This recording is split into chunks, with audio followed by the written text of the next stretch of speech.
Call the meeting to order. This is the January 13, 2012 meeting of the Town Plan and Zoning Commission of the Town of Fairfield. First order of business is meeting minutes from December 9th, 2014. Motion to approve. Motion to approve by Commissioner Alessi. Second. Second by Commissioner Jacobson. Everybody have a copy of those? We know who's on. He knows who's on. Everybody's on. Everybody's on. I didn't see anything. Oh, it's 6, yeah. Okay, ready to vote? All in favor signify by saying aye. Aye. Any opposed? Abstentions? Minutes are adopted unanimously. Next item is organizational meeting, the election of officers. Suppose we should take nominations. First we'll do chairman, vice chairman, and secretary. Bless you. So, does anyone have any nominations for chair? Make a motion for Matt Wagner for chairman. Okay. Wagner nominated for chair by Alessi and seconded by Commissioner Coleman. Any discussion on that item? I appreciate your vote of confidence for... Enjoy. Our pleasure. Very kind. Willing to serve if you'll have me. All in favor signify by saying aye. Aye. Any opposed? Abstentions? Wagner is elected chair unanimously. Next would be vice chair. Nominate Jerry Alessi. Second. Commissioner Calabrese nominates Jerry Alessi as vice chair, seconded by Commissioner Jacobson. Any discussion? Jerry, you've done a fine job as vice chair. Did I think about it? Yeah, Go ahead. My support as vice chair for another year. Any other comments? All in favor signify by saying aye. Aye. Any opposed? Abstentions? Commissioner Alessi is elected vice chair unanimously. Next is secretary. I nominate Seth Barrett for secretary. Commissioner Alessi nominates Commissioner Barrett as secretary, seconded by Commissioner Coleman. Commissioner Barrett is not here to understand. He said he'd love to do it. Very good. Commissioner Kennelly, we've just nominated Commissioner Barrett for secretary. Good with that? Jerry. Yes. All right. Any other discussion? All in favor signify by saying aye. Aye. Any opposed? Abstentions? Commissioner Barrett is elected secretary unanimously. Next item is 893 Sasko Hill Road, review of alternate map pursuant to court remand. Mr. Chairman, we discussed this matter in our last agenda in December, and at that time, you had requested that the staff prepare a memo for you as to, with respect to the remand. And if you recall, there's one and only one issue before this commission pursuant to the court order as to whether or not this commission was asked to determine whether the revised map of alternate 1 of the re-subdivision plan complies with the zoning and subdivision regulations. We prepared a memo for you dated December 17th with a highlighted copy of that map in your packet. And for the reasons outlined in that memo, mainly that there were areas that were included in the lot area that should have been netted out of the lot area, the result of which results in a less than 4-acre parcel. It is our opinion that that alternate map does not, in fact, comply with the regulations. Thank you. Can I have a motion for discussion purposes? I make a motion based on staff comments to deny this application. Motion to deny by Commissioner Alessi and seconded by Commissioner Jacobson. I have a question. You mentioned that on remand, on consideration, it appeared that some areas were included previously which should have been netted out. Correct. Any understanding as to why they were included in the first place, or you know what the issue was? Well, there were areas that were netted out, but it only became evident after the areas. Let me back up a second. The original this was an oversight that was on the map from the beginning, from the original application throughout, something that the applicant didn't take note of, nor did we at the time. But the finer the lot areas got with the revisions that were made, the more, closer the review was. It really was a child of the fact that, you may recall, there was a strip of land that needed to be, this commission decided not to waive the requirement to widen the right-of-way, and so that strip created a takeaway, an area that was reduced. And I think, Seth, at the hearing questioned, well, how does that still comply if you take away that strip? Exactly. So I think the fact that that a portion of that was included was an oversight on the applicant's part and on our part until. And the reason that it's excluded is because the right-of-way completely cuts off that Right, they portion. netted out the right-of-way as they should, but the area to the right of that, that little, the 77-foot wide piece of property had already been netted out, although it's not clear from this map. In a previous iteration of the map, it had already been netted out, so it's really the thin sliver between that 77-foot strip and the right-of-way that was counted. So that's, how that happened, I can't explain, other than it did, and it Yeah. does not comply. And, I mean, fundamentally, the reason that it is all netted out is because the right-of-way goes from property line to property line. It's completely separate from the lots that are proposed to be subdivided. Right, and there's a provision in the lot area shape that requires that all contributing portions of the lot be contiguous and not separated from any non-contributing areas, and that's what creates this issue. Yeah.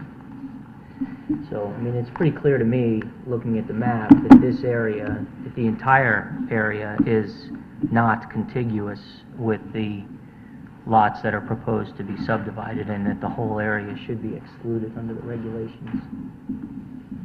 Based on that and the calculations, it does look like it does not comply with the Right, regulations. and it really was, although we didn't know it, it was a moot point until the requirement to widen the road was imposed that made it come to the forefront. Right, right. Once that was no longer part of the parcel.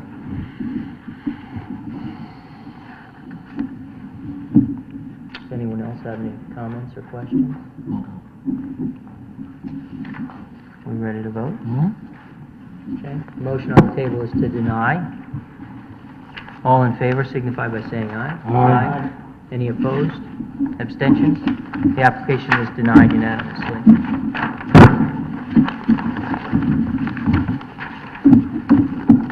Next item on the agenda is 356 Black Rock Turnpike, review of revised landscaping plan pursuant to the condition of approval. This was a special exception application that this commission approved back in November. This was a conversion of the Fairfield Lighting Store at the traffic circle there to a daycare facility. One of the conditions of approval was you wanted to review a revised landscaping plan to ensure that it met with our parking lot shade tree requirement. So you have a revised plan before you. It differs from the plan that was originally proposed in a couple of ways. There were 2 additional shade trees have been added, and pursuant to some discussion that this commission had, the shrub and ground cover has been changed to more native species. There are 42 parking spaces that would require 4.2 trees. There are 5 shade trees now within the parking lot in addition to the street trees, and it is our opinion that it complies in all respects to our shade tree requirements. I also note that they have identified specifically all of the plantings Yes. by their technical name, as Commissioner Corcoran had requested. Yep. Very good. So I think that the motion would be to accept. Yeah, Motion to what they're accept. asking is for this plan to be acceptable pursuant to that meets your condition of approval. Yep. Commissioner Francis? Before we get into a discussion, do we have a motion? We need a motion. Motion to accept. Motion by Commissioner Francis to accept, seconded by Commissioner Coleman. Yes, Mr. Francis? Do we have any jurisdiction over the trees in the play area? I noticed that the play areas had total sunshine. The parking lot looks fine.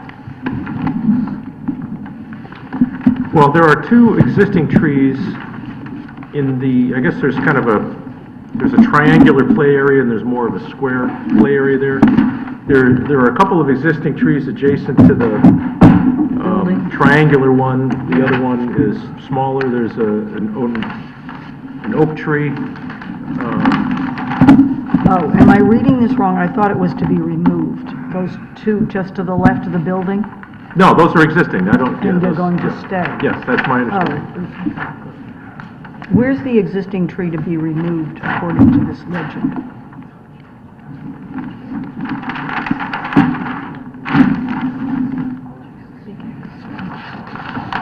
I'm not understanding the question. I don't On the know what. legend, Up about in the- 5 down, it Yeah. says existing tree to be removed, and it looks like that artwork somewhat. So if you look along Duca Avenue, about the middle of the plan,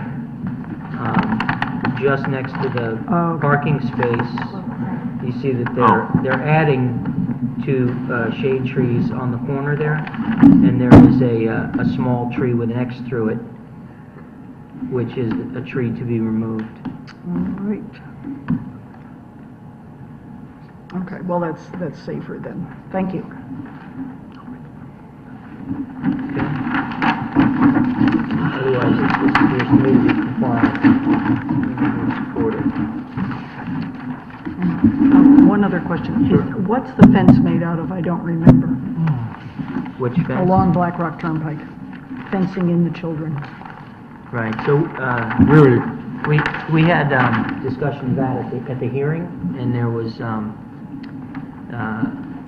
a combination of the guardrail similar to that on the Merritt Parkway with a wood post and also a metal, rail, in between the playground and Black Rock Turnpike. It's the way it was described in the plans, and that's the way it was described at the It's hearing. been a long time. Yeah, All right. yeah, and that was approved. Right? The condition of approval was to come back with the landscaping plan to comply with the trees that are in the parking lot and to specifically name the species and, right? Mhm.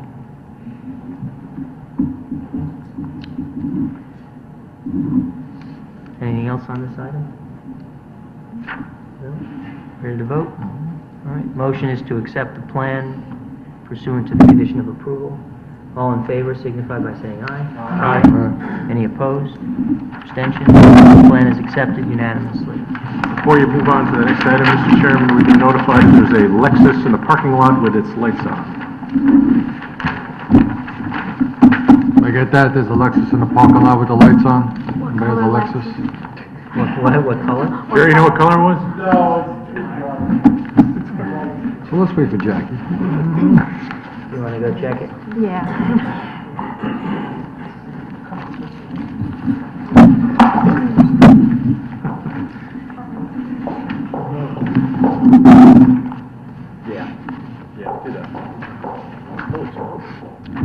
I know. Keeps coming back. That goes really fast. Compensate for the Oh, my sister wanted him in for Christmas, she goes, did you get the one? It's like a crew cut. And I go from one extreme to the other. What are you putting on? What are you putting on that?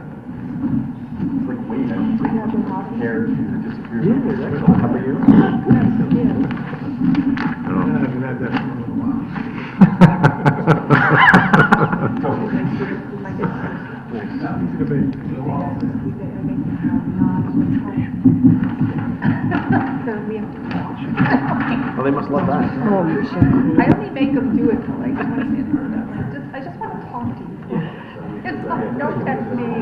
Oh, you do it, thank you.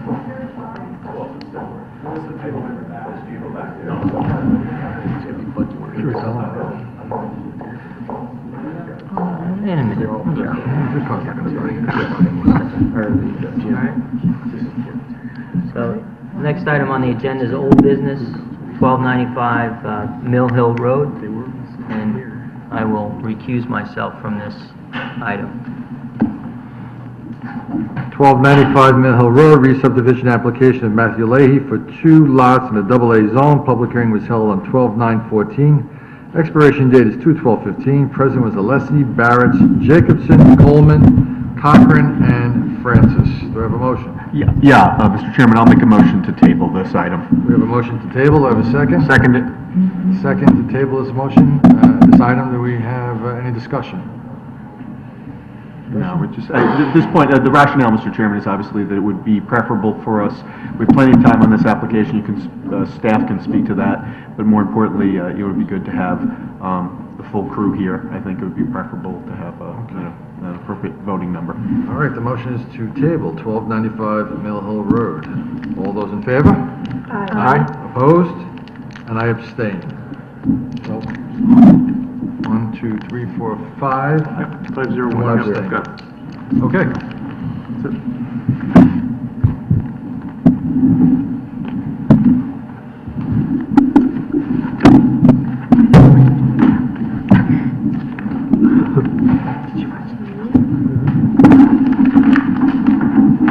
The next item on the agenda is 1099 1118 Cross Highway, special exception application of the Patterson Club, Inc. pertaining to a new paddle tennis hut and court improvements in a AAA zone. Public hearing on December 9, 2014. Mr. Chairman, the parcel which is subject to this application contains 6.24 acres. This parcel includes a tennis building, a utility shed, and a barn, as well as 7 tennis courts and 4 paddle tennis courts. The intent of the applicant is to reconstruct 2 of the paddle tennis courts, relocate an existing court 4 to a new location parallel to Cross Highway, construct a new additional court, number 5, and construct a new 1,125 square foot paddle hut. The applicant received, as reported at the public hearing, a variance of section 5.2.4 of the zoning regulation to permit a reduction in the street line setback to Cross Highway from the permitted 60 feet to 10.5 feet in order to permit the construction of the paddle tennis hut and paddle tennis court, and that was on March 6, 2014. The proposed paddle hut is a 1-story building with viewing windows on both sides of the structure. It was noted at the hearing and also at the ZBA application hearing that there is a large distance from the parcel property line to the actual paved portion of the Cross Highway on the area in question. The result is that while the proposed paddle hut is 10.5 from the property line, it is actually approximately 35 feet from the paved portion of Kings Highway.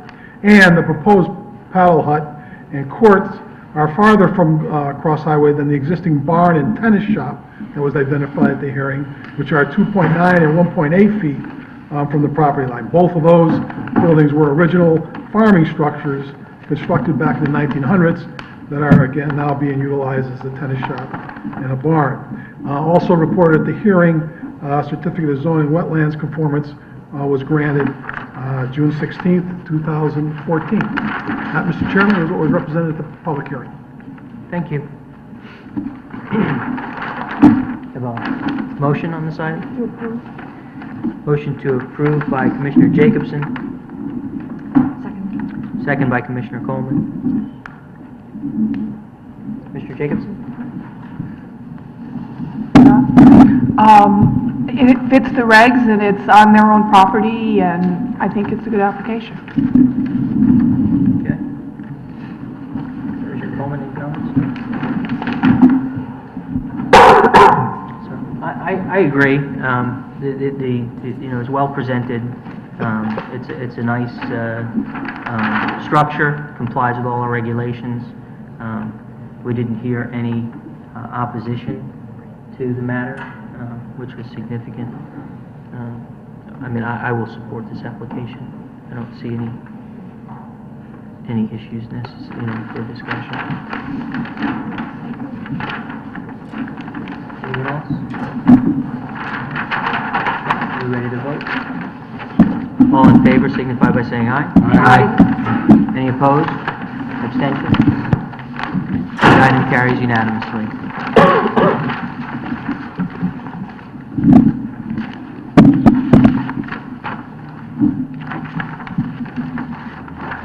Next item on our agenda is compliances, 2000 Post Road, application of PFS Associate Partnerships to establish a medical use in a portion of an existing building in the Design Commercial District.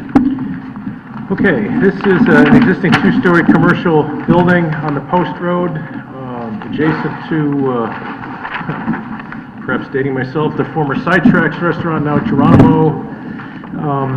Approximately 3,700 square feet of first-floor space, previously occupied by an H&R Block office or store, real estate brokerage were there, and what this is to change that square footage from what was considered retail to medical office. There's a bariatric medical practice looking to do this as an interior fit-up, no exterior changes to the building. There's no increase in the parking required for this use than for the previous use. So it's an interior alteration for a change in use from retail to medical office. Thank you. To approve. Motion to approve by Commissioner Francis. Second. Second by Commissioner Calabrese. I have a question. Question? Is this just for office visits, or are we doing bariatric surgery here? I don't know the answer to that. I can take a closer look at the floor plan. Because it basically just says it's exam rooms, it doesn't go into any Yeah, more so, detail than that. He was one diet doctor. I don't know for certain.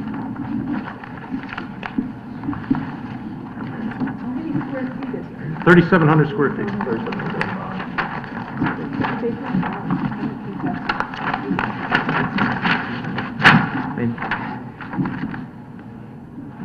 The plan doesn't include any No. procedure rooms. It says a field office for a diet doctor. Right.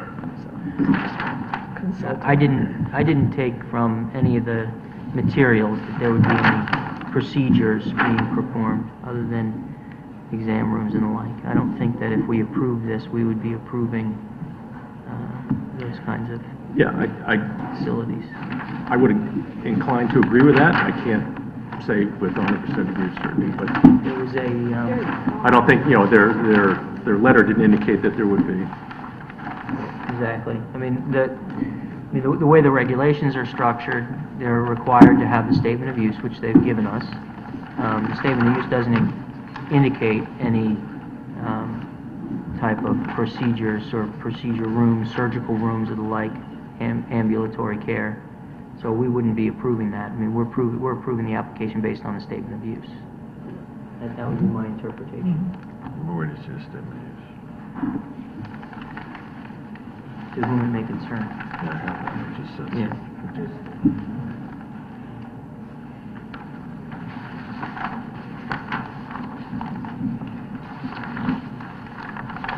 is the Bridgeport Hospital Bariatric Medical Practice.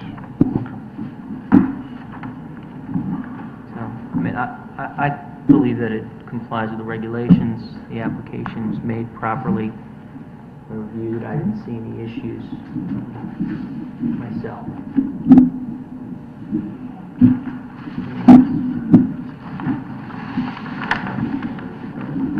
Ready to vote? Motion is to approve. All in favor signify by saying aye. Aye. Any opposed? Abstentions? Item carries unanimously. Next item is 1910 Black Rock Turnpike, application of Robert Santangeli to establish a medical use in a portion of an existing business in a design commercial district.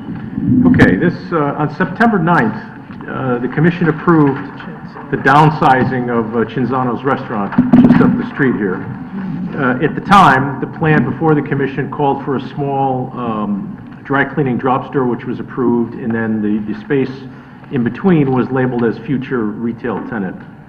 Well, as it turns out, the prospective tenant is a walk-in medical use of 2,700 square feet, So it would require your revision to that previous approval, that in fact that retail space is not going to be retail space, it's going to be a medical office, a 12-hour per day walk-in type facility, and the parking for that is the same as that for retail, so it doesn't implicate the parking, but there is a letter describing that, you know, their hours of operation, I believe 8 to 8, with fewer hours on Sunday and in some of the general practice activities that would be conducted there.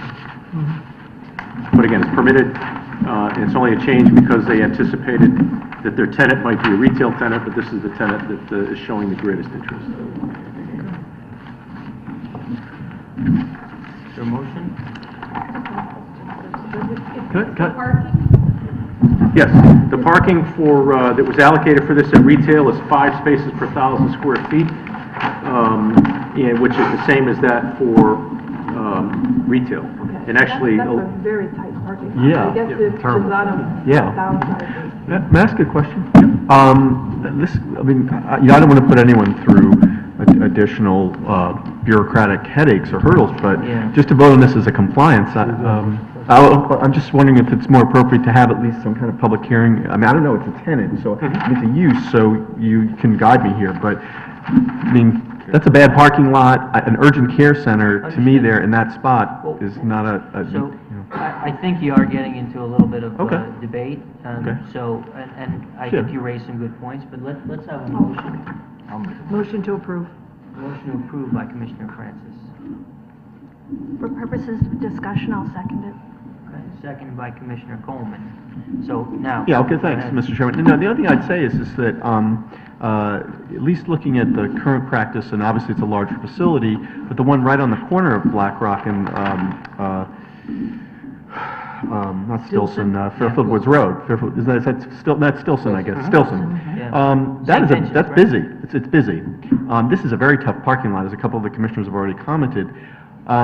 Yeah, again, I don't want to add to expense and complication to the owners or to the tenant, but I would like to have a better understanding of how an urgent care facility would work here. And I know that according to its square footage, it matches it's a matchup on the parking spaces, but this feels more like something where we need a public hearing than a compliance. This is a little bit of an unusual, that's at least my take. I'm not pro or con against it, I just want to hear more, and the way to do that would be to have someone come before us and explain a little bit about operations and all, because there's not much We here. also plan on including a pharmacy and a lab. Yeah, so that An seems, X-ray. yeah, that's a lot heavier lift than the drop-off dry cleaner. Yeah.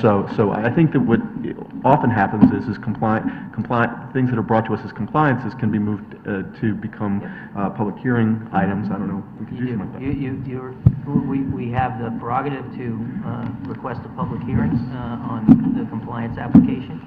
It's within our prerogative. So, if that's the sense of the commission, then I would suggest that movant, Commissioner Francis, withdraw your motion or amend it Amended to public hearing? to move the item to public hearing.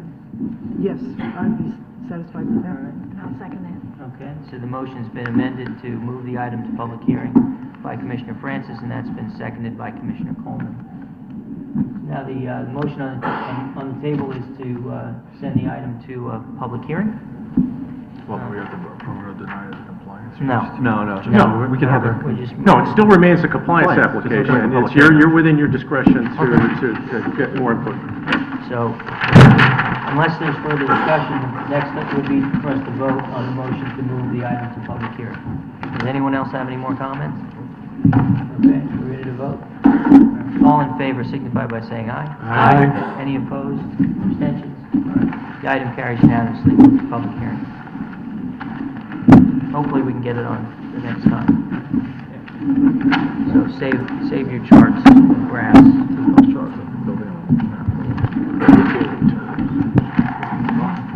Yeah, well, we got staff. It's a lot.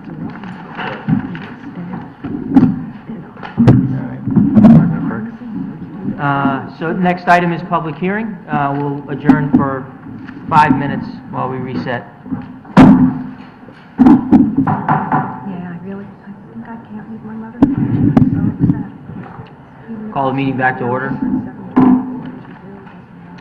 First item on our agenda for public hearing is 1 and 5 Commerce Drive.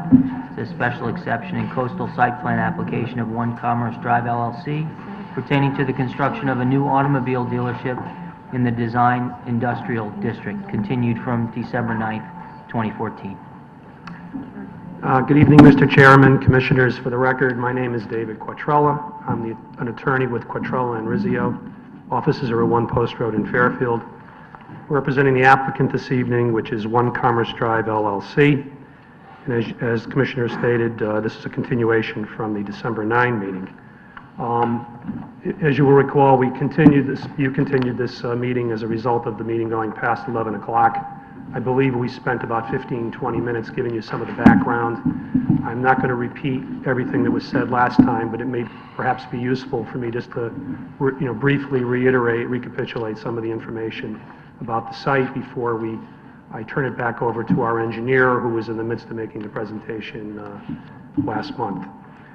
Before I begin, I'd like to point out that the applicant, 1 Commerce Drive LLC, one of the principals of the company is here, Ryan Ambrifi, who's in the second row.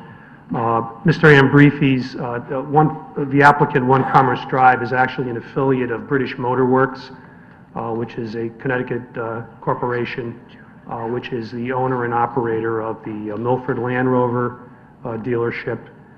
As I stated last month, the intention is for Mr. Ambrifi to purchase this property. The applicant is the contract purchaser, does not presently own the property, and to relocate the Land Rover dealership from Milford to Fairfield. In conjunction with that relocation of Land Rover, Mr. Ambrifi's company will also be starting a new dealership, a Jaguar dealership, which at one time had been in Darien and had closed. It's in Westchester County now. So the intention is to operate 2 new car dealerships with an auto repair facility at this location. As I also stated last month, this property is on the Bridgeport-Fairfield town line and is unique in the sense that not only is the land in 2 towns, and the intention is to develop that land in both towns, but also the building that would be constructed, which would be approximately 19,000 square feet in size, would also be located in both towns.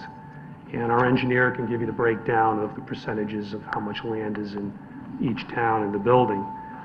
Just again for to remind the commissioners of the details that were presented last time, I did prepare a site data sheet, which I'd like to submit into the record, which might be helpful as the presentations are being made, so the commissioners can be reminded of.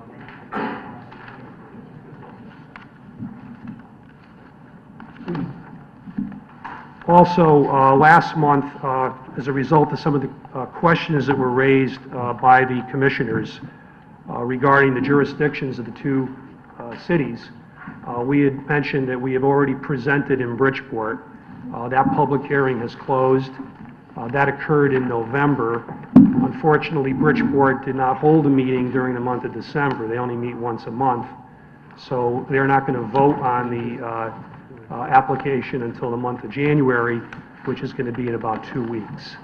I did state on the record last time that the application was very well received in Bridgeport. There was no opposition. There was support by both the Director of Economic Development, Dave Couris, and by the city councilman in that district, who spoke in favor of the project.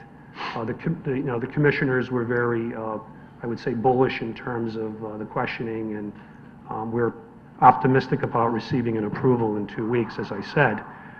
Because it's in both towns, we fall under the jurisdiction of your commission as well as the Planning and Zoning Commission in Bridgeport. We stated last time, and we can get into more detail when our consultants speak, but this application in both towns conforms with the zone development standards in both towns. There are no variances required either in Bridgeport or in Fairfield. As I started to say, as a result of some of the questioning that was occurring just before the meeting was continued last month, one of the questions that was raised by the Commission was concerning parking and landscaping and how the different requirements in the two towns would impact the application in Fairfield. For ease of understanding what the jurisdiction of Fairfield is, the portions of the property that are under the jurisdiction of your commission as opposed to the jurisdiction of the Bridgeport Commission, our engineer has prepared a colored site plan, which I'd also like to submit into the record, on which our engineer has highlighted in red the two areas of the site that are actually located in the town of Fairfield as opposed to the city of Bridgeport. As you'll recall from last month's presentation, the westerly boundary of this property abuts the Rooster River. Actually, the center line, I believe, of the Rooster River is the westerly boundary line of the property. And as I also mentioned last month, at one time, the boundary line, municipal boundary line separating Bridgeport from Fairfield used to follow the riverbed of the Rooster River. There used to be a lot of flooding in this area, and the Army Corps of Engineers and the Connecticut DEP many years ago straightened the Rooster River. And as a result of the straightening of the Rooster River, they solved the flooding problem in that area.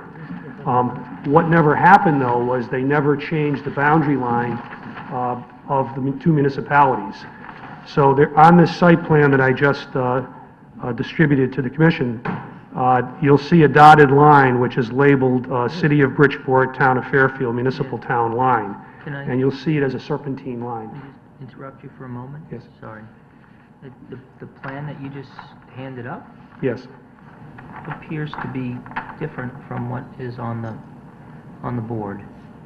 That one shows the, That's a map of the existing conditions, not the proposed conditions. The map that's on the board.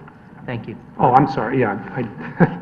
The got it. purpose of this plan that I just submitted is to show you, highlighted in red, the two areas on the site, and showing the proposed development of the site with the new building and with the parking spaces. The two bubbles, we've been calling them, that are circled in red, are the portions of the property that are located in the town of Fairfield. Everything else is located in the city of Bridgeport. And what I was trying to explain is the reason why this happened and why it's such an unusual serpentine boundary line between the two municipalities is because at one time, the Rooster River used to follow that serpentine line. And after the state and federal government straightened Rooster River to, stop the flooding in that area, there was never a change in the municipal boundary lines. So you'll see that the Fairfield-Bridgeport municipal boundary line meanders on and off the property. So we have this bubble, large bubble, on Commerce Drive, and we have a small bubble at the southwesterly corner of the site, which is also located in the town of Fairfield. So there's actually 3 street addresses for this property.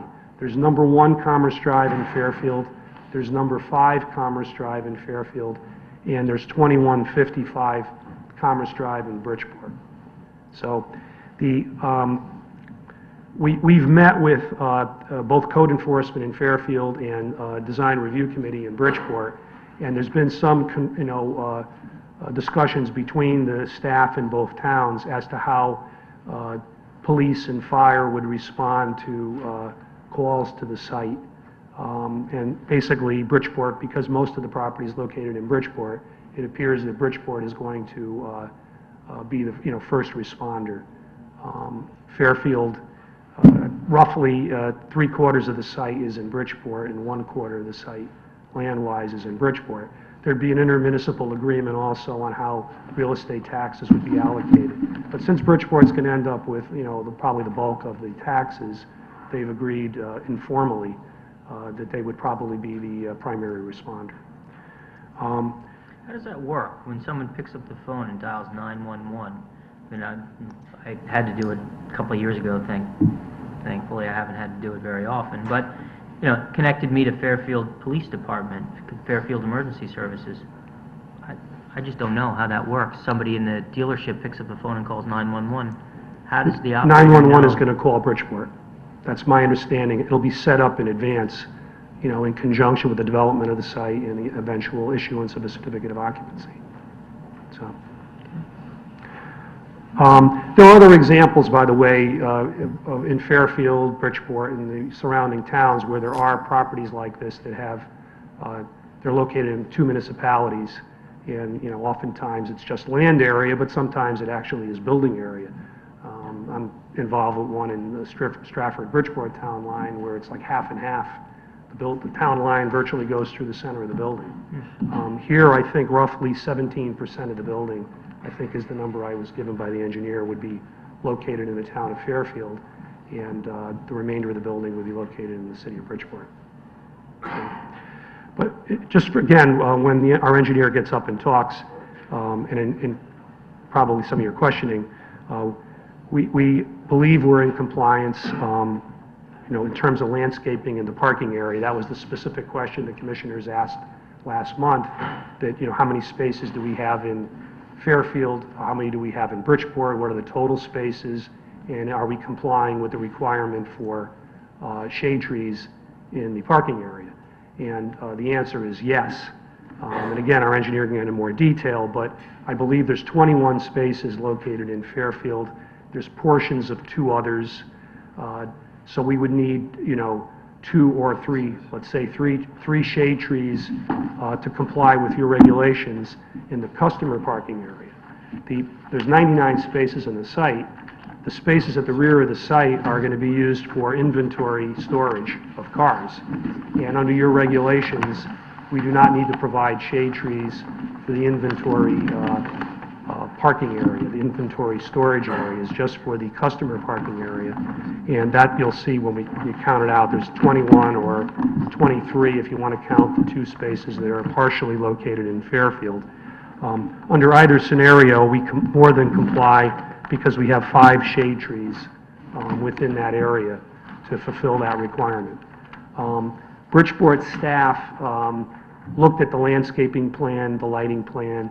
They've approved it. They stated on the record at the Bridgeport hearing that they were satisfied with the landscaping plan as presented in Bridgeport. And in fact, staff recommended approval to the commission in Bridgeport for the entire project. So we are definitely in compliance in Bridgeport, and as I stated, we believe we're in compliance in Fairfield as well. And comments from code enforcement didn't indicate that we weren't, or that we needed any additional landscaping in the Fairfield portion of the property.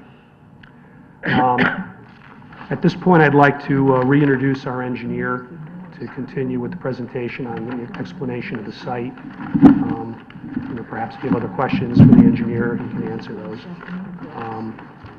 And we also have our architect, Phil Cerrone, here this evening. He would be next after our engineer. And our traffic consultant is Mike Galante, and he would be the last to present. Quick question for council. I apologize for not having been in attendance at the last meeting, and I have to get up to speed. What proceeded in Bridgeport, this property? What was on this site prior?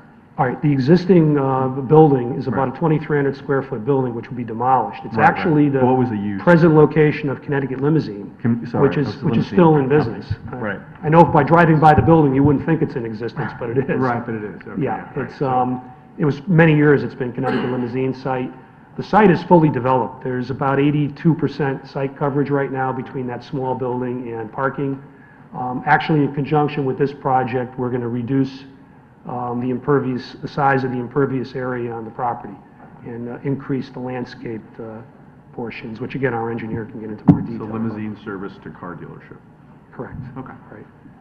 So usually Land Rover's got one of those funky, you know, displays with the car going on. Where's that going on the site? They're hiding it in the back, I think. In the back? Yeah, I think that was asked last month. I don't know if it was answered, but Andy, our engineer, could point to you.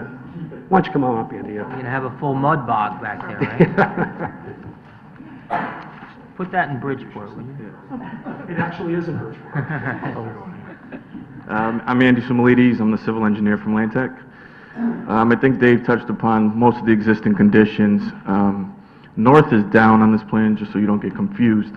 So to the south of the property of Metro North, to the west, Rooster River, which is tidally influenced, and to the north, Commerce Drive.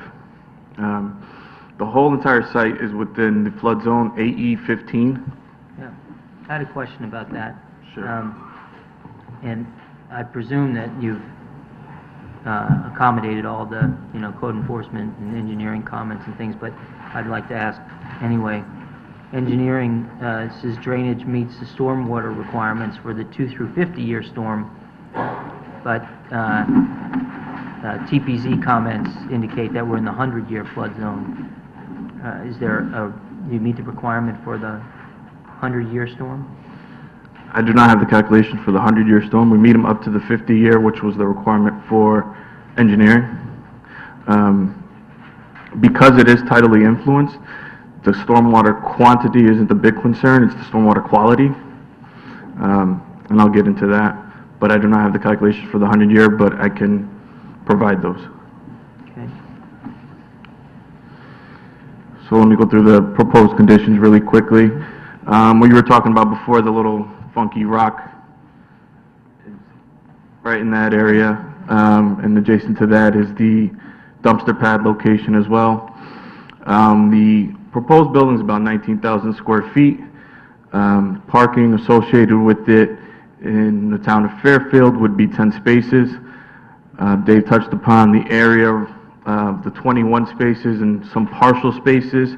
We have in that area as well 5 shade trees associated with those 21 and 3 partial spaces, let's call it 24, along the Rooster River here. Under existing conditions, drainage currently sheet flows into the Rooster River, and it's picked up by a couple catch basins and then piped to 2 culverts in this location and in this location into the Rooster River. We will now be picking up the entire roof, discharging it through pipe into the Coltex system, and then the northern portion of the parking area will be picked up via catch basin and pipe flow, filtered through a hydrodynamic separator, and then infiltrated into the Coltex. The overflow from the Coltex will be connected to the existing culvert, which currently discharges into Rooster River. The southern portion of the site will be picked up via sheet flow and catch basins, and then piped into a rain garden with a 100-year overflow into Rooster River. Where's the rain garden? Rain gardens. Right there. So, Laura Pooley also suggested that the catch basins have 3-foot sumps? Yes. And those are... Yes, they're there. those revisions were made, yes. She recommends installation of a 6-inch tide gate. Yes. Is that That's there what- as well? Correct. And a guardrail for protection along the river? Yes. Thank you. The utilities will be serviced by the City of Bridgeport Sewer. Another comment that came in was the protection of the existing buffer from the parking areas to the Rooster River. We minimized the impervious areas along that in these locations and provided landscaping and maintaining the existing landscaping along the buffer. Another portion of the building within Fairfield is 3,200 square feet, along with those 21 spaces in that area. As Dave touched upon, the landscaping for the entire project is met to code, as well as the lighting standards. The light poles will be approximately 12 feet high, and no light will be projected off of our property. Any questions? Commissioner Canelli? Thanks. Council mentioned that there's a reduce in the percentage of total impervious surface area. What's that, what was existing and what will it be with the It'll be project about a complete? 3,000 square foot reduction. It was about- basis, Yeah, it was about 77,000 existing right, of impervious. right. Okay. Anyone else? Thank you. Where are your mechanicals in the building? Excuse me? Mechanicals. The mechanicals or The HVAC. mechanical. Yeah, sure, Yeah. that's fine, okay, you're addressing it, that's fine.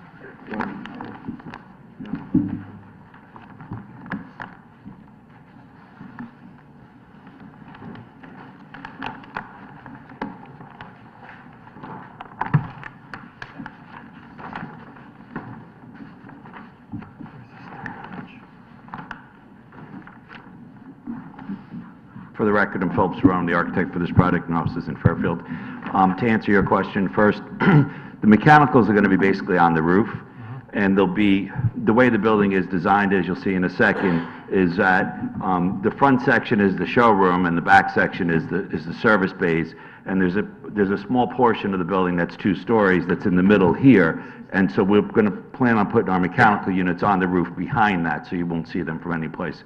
And where anything that would possibly be visible will screen. But everything's going to be on the roof as far as mechanicals go. You have a parapet wall going around. Well, as I said, the second floor, kind of jumping a little bit, but these are the exterior elevations. And you can see here, this one section pops up, so the mechanical unit's going to be behind here. There's a small parapet. Between the small parapet and that screen wall, you won't see them. And we'll put wings on the side of it, so you basically don't see it. Basically, I won't see it. You won't see it at all. I promise you. All right. Just to kind of walk you through the building, Commerce Drive is down here.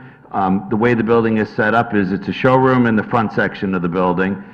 The footprint, just so we're clear on the square footage, because you've heard a couple different numbers, the footprint is approximately 18,000 square feet, and the second floor is 3,000, so the total square footage of the building is 21,500 square feet.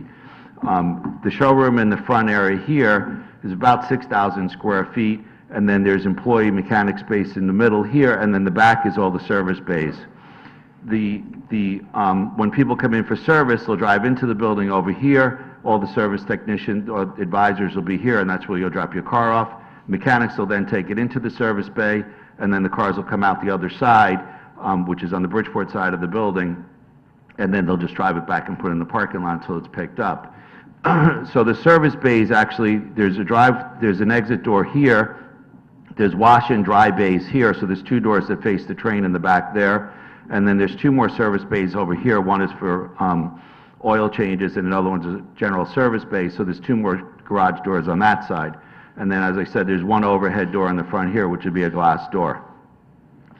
When you go upstairs, the second floor, which is approximately 3,000 square feet, is basically in the middle of the building here, and it's just an employee area for this section, and then some part storage in that section over there.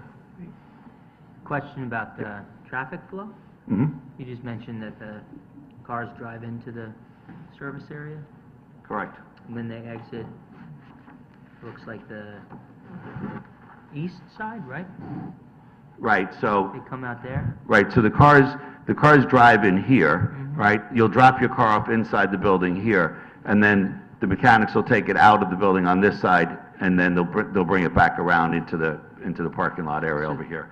So they're gonna have to go out onto Commerce Drive? Well, not necessarily, they can come around the back of the building.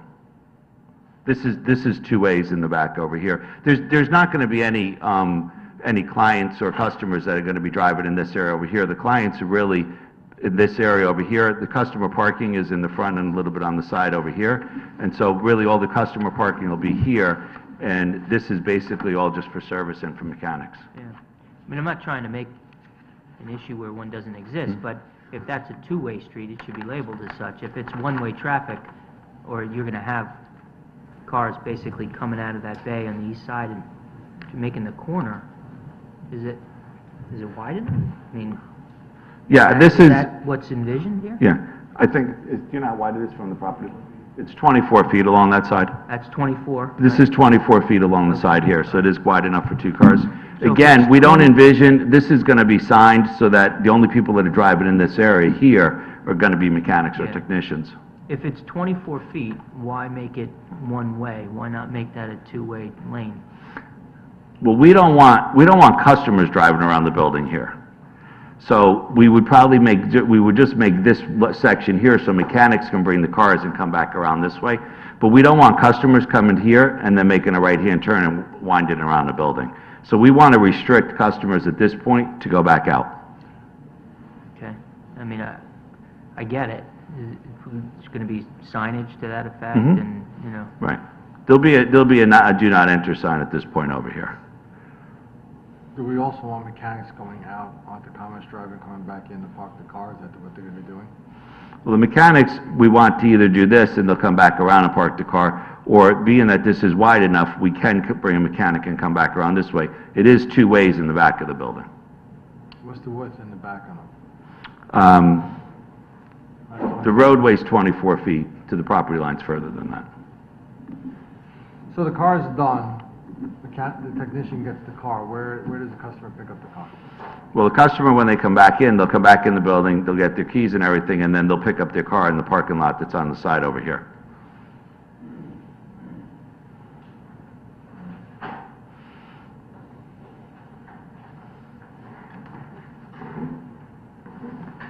As far as the building goes on the exterior,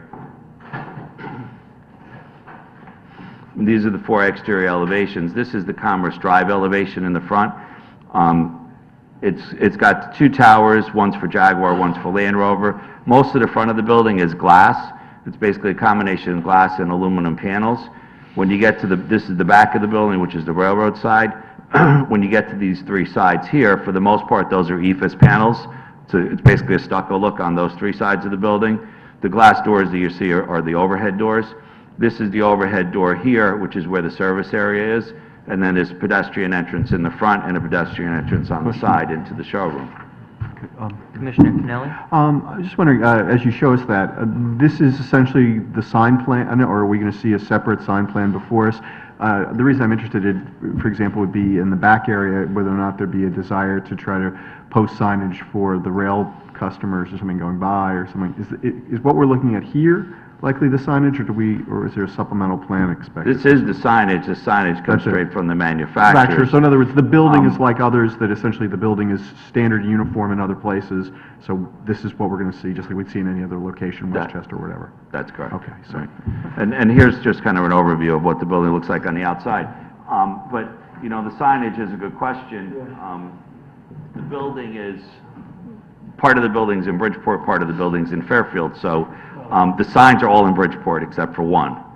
Which one? The service one is the only sign that's in Fairfield. All the rest of the signs are in Bridgeport. So I'm not sure how that gets interpreted in your regulations there, but, Do the signs comply with Bridgeport regulations? yes, the signs comply with Bridgeport's regulations, right, so.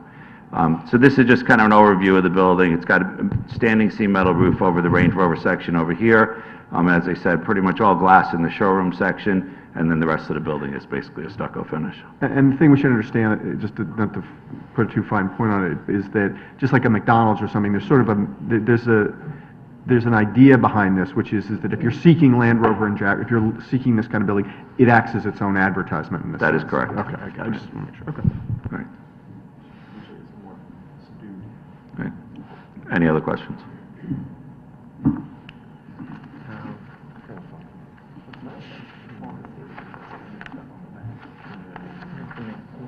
No? Thank you. Thank you.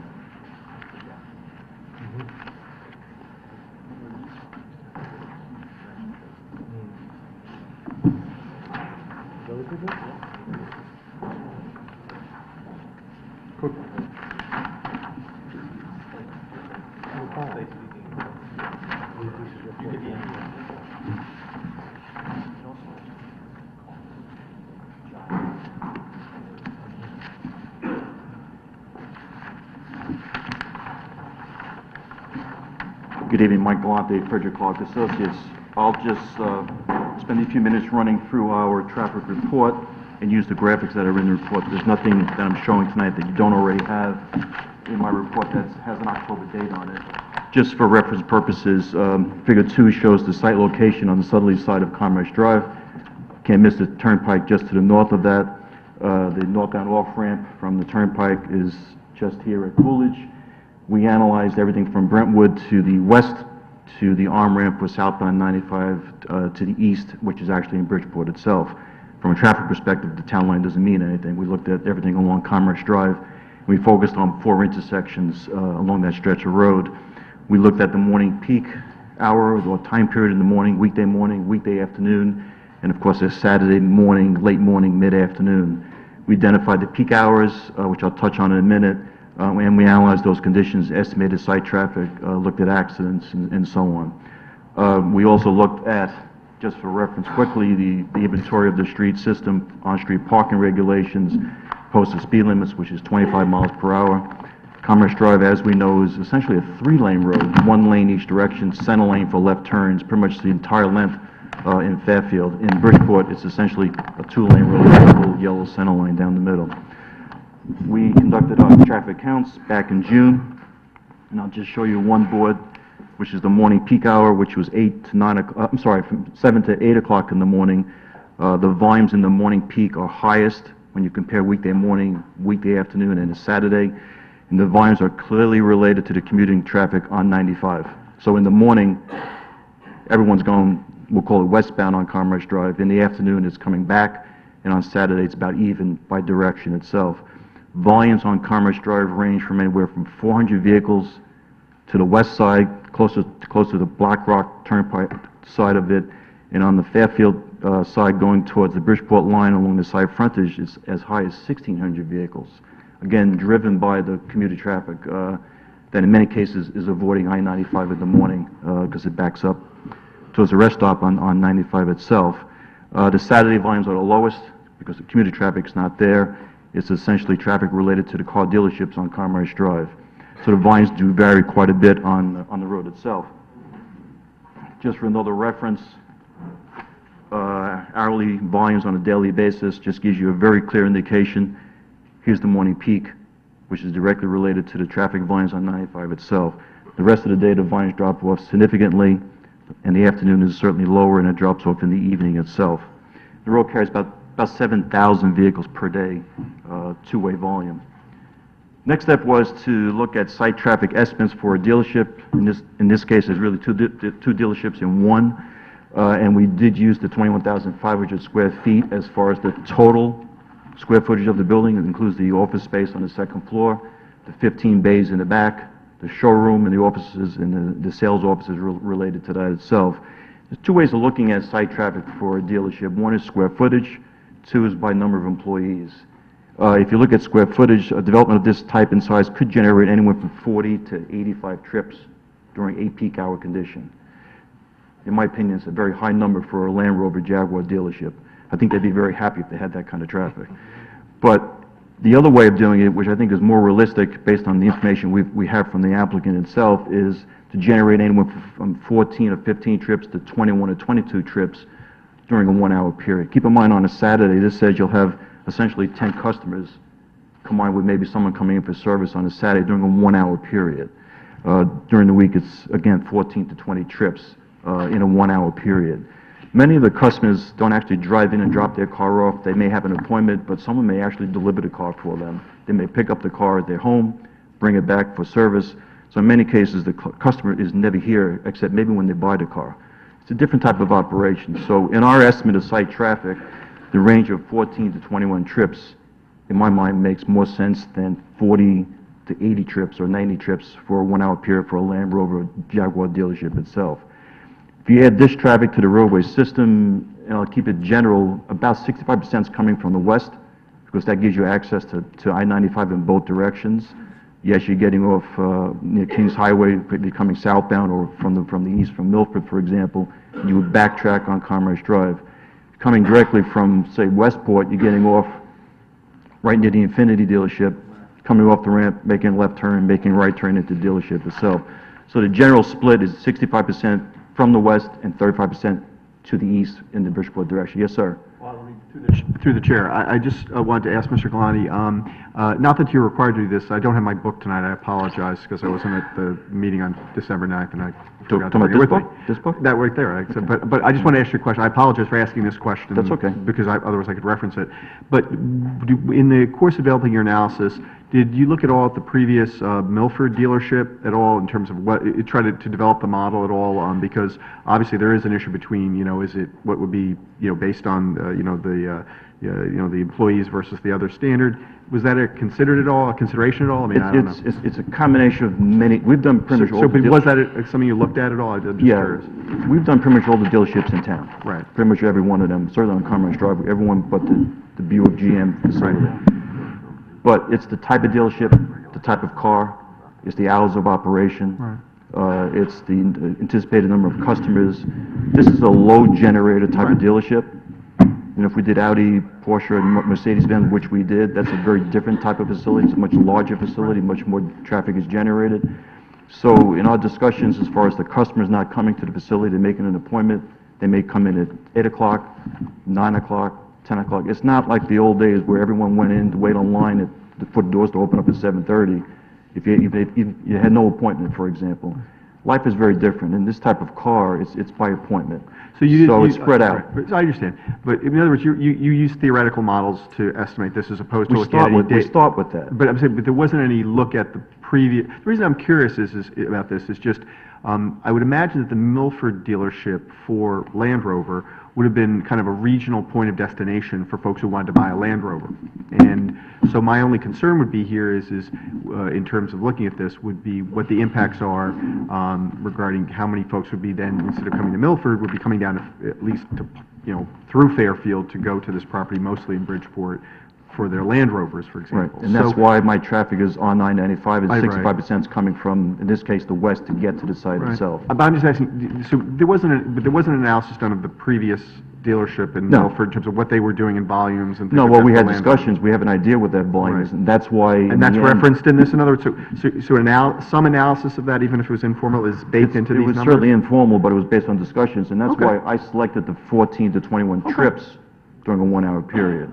If I was doing a different type of dealership, I might pick the 40 to 80 So trips. in other words, while there may not have been numbers or something, you didn't do a traffic study there, not that you were required to. But instead, in discussions with the applicant, you tried to look at what would be a realistic model based on their current service requirements on the Yeah. Land Rover side. Hours of Okay. operation. Right. It's by appointment. And what they were Number doing of before. employees. Okay, right. 15 bays for service, so it's all that information put together to come up with a realistic number. We've done studies where we looked at service bays and we generate traffic. I won't mention the one that's on Kings Highway, but that's how we did that one, by service bays. So it's a little different type of way of looking at it. But we try to tailor it to the type of use, a very specific use, in this case, a Land Rover and a Jaguar dealership, the dealerships. In the end, we put this traffic on the road system, and while we didn't do a full-blown detailed analysis for levels of service and delay model, because we're only adding, let's say, 20 trips during a 1-hour period on a road that has anywhere from 400 to 1,600 vehicles, and based on our knowledge of this section of road and how it operates, level service B to C, during the different peak hours, adding that level of traffic spread out 65-35 is not going to change how the roads operate. And I can safely say we don't need to recommend any mitigation. Obviously, the driveways have stop sign control. Yes, we looked at site distances that the driveway would meet the standards that are followed by Connecticut DOT, and we have signing, stop signs, stop bars, and so on. And going back to the site plan issue we were talking about before, customers are not driving around the facility. In many cases, the customer's never here. So that's in a way better for this dealership. Well, my thought is that if that is the case, if there is what you're talking about, this kind of change, one thing we can look forward to is that hopefully that kind of appointment system and stuff will be, the dealership will be cognizant of that, so they're not going to want to have their guys out bringing in cars at 7:30, 8 o'clock, 8:30 in the morning. They might want to bring them a little bit later so they're not stuck Yeah. if there is any traffic in the circle. If there is a car that needs some service, it may be scheduled for 10 o'clock in the morning, and they don't bring the car in at 7. So, yes, sir. What percentage of appointments are by delivery versus by customers who are actually driving to the dealer? I mean, you're making, honestly, you're emphasizing very, very significantly the whole delivery aspect of this luxury car dealership as minimizing the impact of traffic, What it does, it spreads out the traffic. Yeah, so Yeah. I mean, I think, Mr. Ambrifi advises me that it's over 50% are pickup and delivery. by the employees. Yes. You also mentioned the sight line distances. Yes. So there was a note in the code enforcement by police that the sight line problem exiting out by Steel Bridge? Are you- That'd be the westerly driveway from the site itself, and I was actually there today to check that again, but if you, the posted speed limit is 25 miles per hour. We looked at 35 miles per hour, which is 390 feet of sight distance, and you are permitted to measure back from the shoulder line, the white line that's on the pavement, which is on the steel bridge for reference purposes. So when you measure back from that line, and then you measure your sight distance to the west in this case, you would have the 390 feet and more. So you have that adequate sight distance. Looking to the east, which is along the site frontage, where we certainly have control and there are no bridge abutments, the key is not to have landscaping or something else that's in that sight line. So we have sight distance in both directions, and we typically follow CONDOT standards to do that. Okay, so this is the driveway that's in Fairfield, right? This Yes. is the side that's in Fairfield? Yes.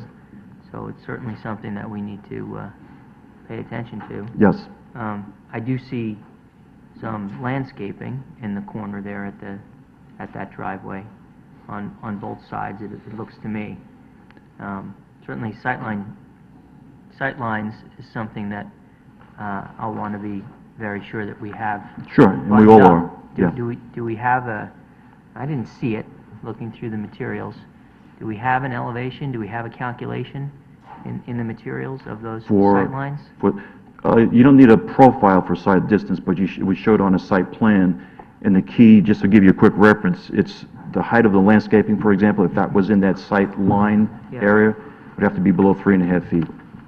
So that's certainly something that's, in the control of the applicant.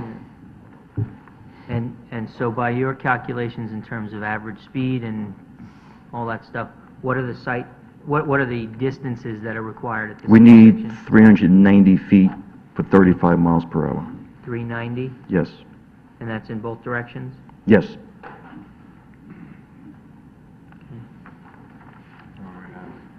Well, I don't know, I gotta look, I didn't readily see in the plans where that calculation was shown, and I would just, if not you, Mr. Galante, somebody else, can just point that out to us. Sure. I don't know which packet that's in. Okay. Here's a plan that you do not have, Oh, okay? But I'll refer to... that's why I couldn't find it. Land Tech, sheet SL, I assume it means sightlines. Measuring the sight distance from this driver that we're referring to, again, Commerce Drive is on the bottom side. It shows the sight distance measured out 390 feet in each direction. So this plan, which I assume you might want to keep tonight, shows that calculation. Okay, that's Okay. great. So we have copies of that?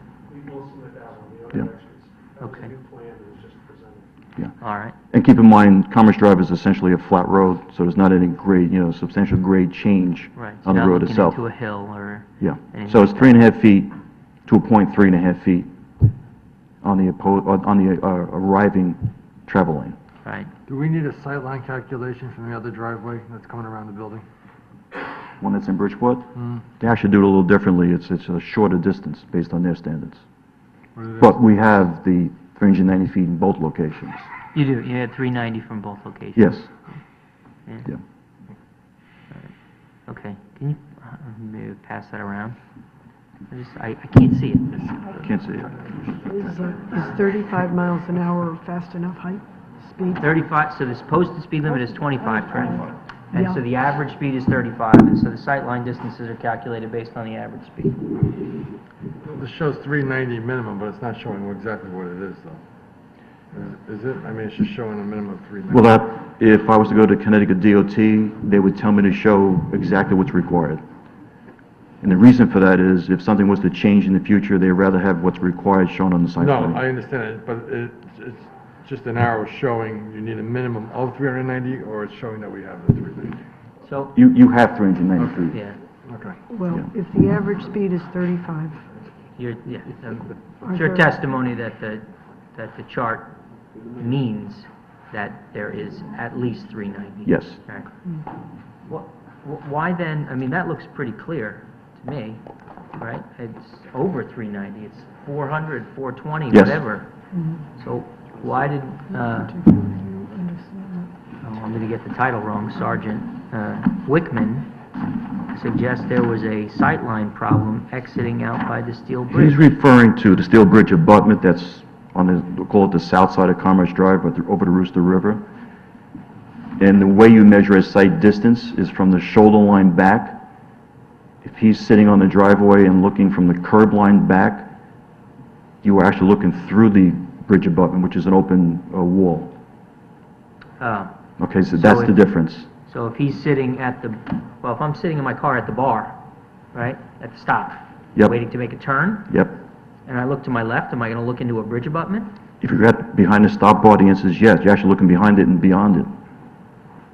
So you have a sight line. So you do? Yes, but the way of measuring a sight distance is not from where the stop bar is, but it's from 10 feet back at a minimum from this shoulder line. And again, I'm following state standards when we measure sight distance. 10 feet Yeah. into the property from the shoulder line, not necessarily at the stop bar. Correct, correct, because the stop bar is set to place a car turning in so there's no conflicts with that movement. And that's, in many cases, the stop bar is set, quite frankly, too far back.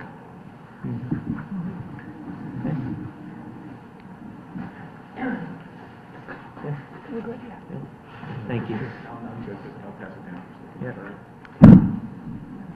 Mr. Any Chairman, questions for Mr. Galante? You'll submit a copy for the record? if the average speed Commissioner is 35, I don't know if I turned this on. The average speed is 35. Do they never calculate it from 45? I didn't hear the last part of the Well, question. the question is, if the average speed is 35 35. miles an hour, Do you not ever calculate from 45 or 55? Some people go. Well, but I mean, for safety reasons, you the just average do. speed? we look at the speed of cars, in this case, driving on Commerce Drive in both directions, and it's called the 85th percentile speed. We check the speed as far as the typical car driving on the road.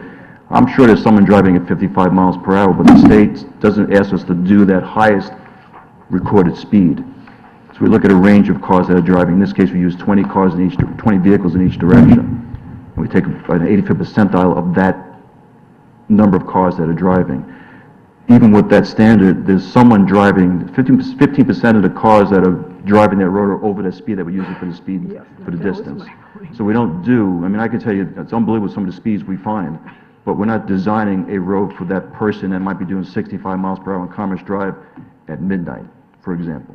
So 35, I'm sorry, 35 is 85th percentile? Yeah. Okay. And it's posted for 25. Yep. I know. Any other questions for Mr. Galante?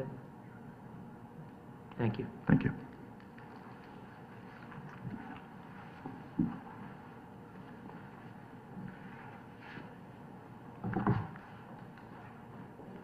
Unless the commissioners has some other questions, I was just going to briefly conclude. Okay. Please. So the presentation that's been made over the 2 evenings, last month and this month, are that we want to put a new car dealership on what I've been referring to as Automobile Row. I think a lot of people refer to it as Automobile Row. It's the last piece along the southerly side that hasn't been developed. It's frankly an eyesore right now, has been for many, many years. This dealership is certainly appropriate to the neighborhood, fits in completely in the character of the neighborhood. It's in your designed industrial zone, which permits new car dealerships with a special exception permit because it's in a coastal area. We submitted a coastal area management report. We've met with code enforcement and design review committee in Bridgeport. We've addressed every concern that was raised. We've attempted to make every change that was suggested by staff in both municipalities. This project is going to bring 22 new jobs to the town. Granted, it's in both towns, but it's 22 jobs. This is a complete relocation of the old Land Rover dealership in Milford and the establishment of a new Jaguar dealership. There's 5 other dealerships right now. I guess there's going to be 6. This will be the 7th, hopefully, if you vote to approve. This conforms with all your special exception criteria and conditions for approval under Section 2070 of regulations. Conforms, as I said before, with all your design development standards. No variances are required. and we respectfully request that you grant the approvals that have been requested so we can go forward with the project. The applicant, by the way, is hopeful of starting construction in March and having it open by December. That's the projected timeline, assuming both municipalities approve this. Thanks very much. I'll close the public, no, I'm sorry. Yeah, Wow. by all means. Yeah, seriously. I jumped the gun on that one, didn't I?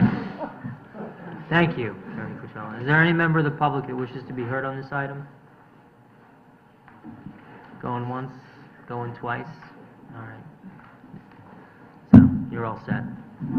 Thanks again. Thank you very much. I'll close the public hearing on this item. All right. Next item on the agenda is 445 Fairfield Beach Road, coastal site plan application of Malcolm McKenzie pertaining to an existing single-family dwelling and construction of a new dwelling in the Beach District. Good evening, Mr. Chairman, ladies and gentlemen of the commission, ladies and gentlemen. For the record, my name is John Fallon. I'm an attorney here in Fairfield, and I'm representing Malcolm and June McKenzie. Malcolm and June are seated right here. And this is the property is at 445 Fairfield Beach Road, and the application before you is for a coastal site plan approval so that the McKenzies can build a new single-family home to be occupied by them and their family, which, having known them for years, I know is populated by children, and these days a growing number of grandchildren. Basically, this is an application for coastal site plan approval, and you look at the standards for CAM approval as set forth in Connecticut General Statutes 22A 109, and basically in its essence, you have to make a determination whether or not there'll be any unacceptable adverse impacts on coastal resources occurring as a result of the construction of this single-family home. Your record has a good deal of information which allows you to conclusively, we hope, and would ask, find that there are no unacceptable adverse impacts to coastal resources associated with this proposal. Specifically, you have in your file a report from William Kenny of William Kenny Associates. Bill is here this evening. Should you have any questions, dated September 17, 2014. On the first page of that document, Mr. Kenny states his conclusion, which is then bolstered by the contents of the very exhaustive report, that, quote, the proposed residential development of the property is consistent with all applicable resources and use policies of the Connecticut Coastal Management Act. And he cites the statute. No improvements are proposed within critical coastal resources, such as coastal dunes and beaches. Proposed plantings includes many native plants that are tolerant of the site as coastal environment and beneficial to the coastal wildlife. In that regard, this is the site plan that's part of the record and that Bill prepared. Just to orient you, this is the sound. This is Fairfield Beach Road. I would call your attention to the fact that McKenzie's, want to be obviously very good stewards of this property. If you went by 445, you'll see that we're maintaining a well-grassed area here. We're enhancing it with those types of plants that Bill refers to in his report. I won't obviously read the report, but it's exhaustive. It goes through the identification of all applicable coastal resources and coastal resource policies and evaluates each one in the context of this application. It also identifies all applicable coastal use and activity policy and standards, and again, relates those to this application. And most importantly, discusses the consistency of our proposal with the applicable coastal use policies, and finds that the proposed project, in Mr. Kinney's professional opinion, is consistent with all applicable coastal use and activity policies as set forth in the statute. As importantly, and then he concludes, obviously, no potential adverse impacts, which is the standard on coastal resources and or future water-dependent development is anticipated. As importantly, obviously, is your staff report, which was prepared by Mr. Biankowski, dated October 28th, 2014. It's in your file, Coastal Area Management Site Plan Review. As you know, in that, again, rather exhaustive document, he confirms, in fact, the findings of Mr. Kenny, stating at page 2, and this is, I think, is also important and noted by the site plan, the water extent of the proposed dwelling is in the same location as the waterward side of the existing building. The landward portion of the proposed dwelling is actually proposed farther back from the water than the existing building. No improvements are proposed within critical coastal resources such as coastal dunes and beaches. The proposed plantings include many native plants that are tolerant to the site's coastal environment and beneficial to coastal wildlife by providing seasonal food and cover for birds and insects and small mammals. The proposed improvements will not increase the area of impervious surfaces. No measure currently exists on the site to manage stormwater runoff from existing structures, and obviously we're going to have that inclusive of rain gardens. He then goes on again, as Mr. Kenny did, and as he does whenever he gives you a CAM site plan review as a staff member, to look at the coastal resources on the site, study and give you an overview of his findings with regard to the activity as proposed being consistent or not, and in this case it is consistent with the following coastal resources, and then he reviews each one by one, so that again, I think that based upon Mr. Kenny's report and based upon the staff report, there's overwhelming evidence in the record here that we meet the standards for Connecticut General Statutes 22A 109 by demonstrating, in Mr. Kenny's opinion and in your own staff's opinion, that there will not be any unacceptable adverse impacts on the coastal resources that will occasion by the construction of this home with state-of-the-art drainage and a carefully designed, environmentally sensitive landscaping plan. Because we went to public hearing on this, we thought it was appropriate to go to our neighbors, and Mal and June did that, and they went to all their adjacent neighbors, went door to door over the Christmas holidays, had copies of the plans,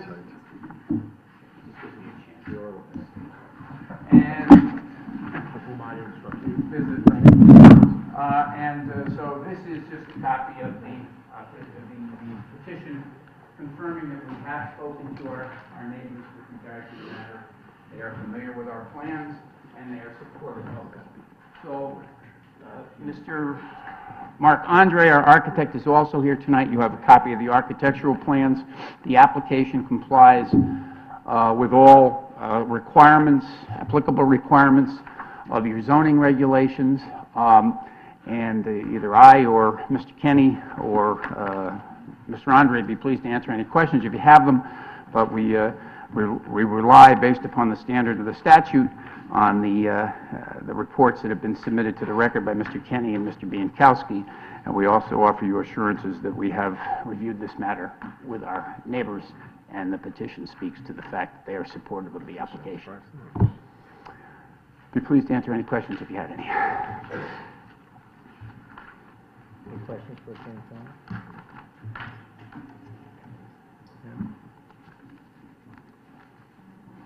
Okay, thank you, Mr. Fallon. Thank you, Mr. Chairman. Is there any member of the public that wishes to be heard on this application? Going once? Going twice? None? You're all set. I'll close the public hearing on this item. Next item on the agenda is 155 Governor's Lane. Request of the Town Engineering Department to widen a portion of Governor's Lane in the AAA zone.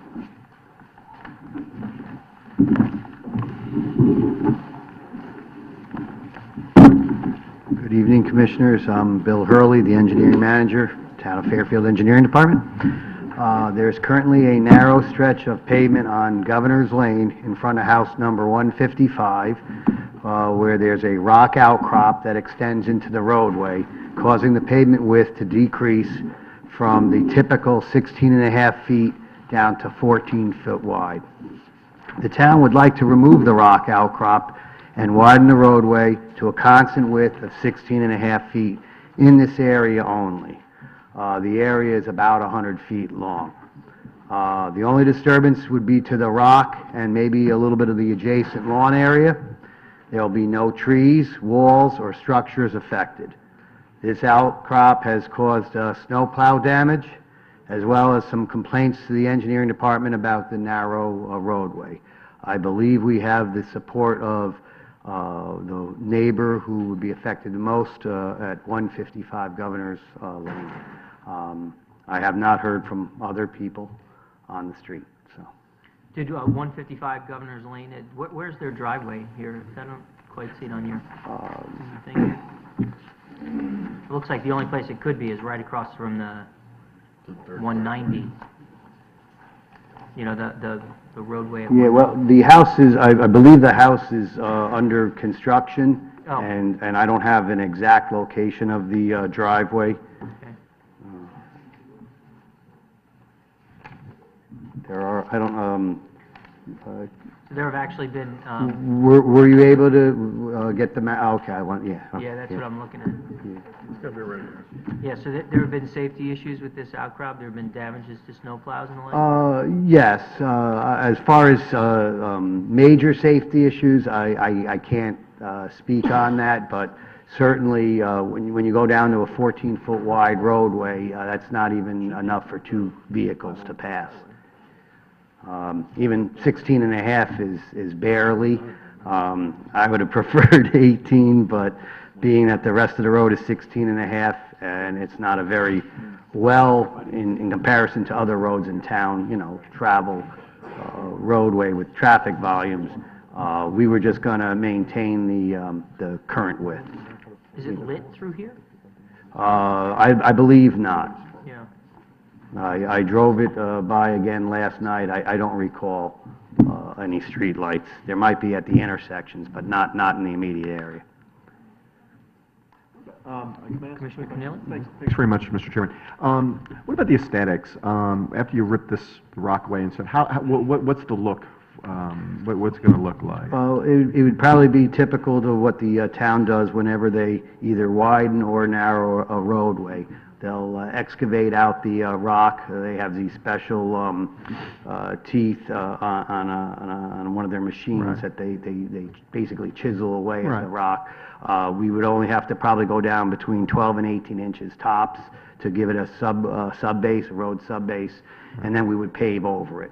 Right. And that would be, you know, to make it the 16 and a half feet wide. So this is gonna be- After that, they Right. would typically loam and seed any disturbed areas that they have.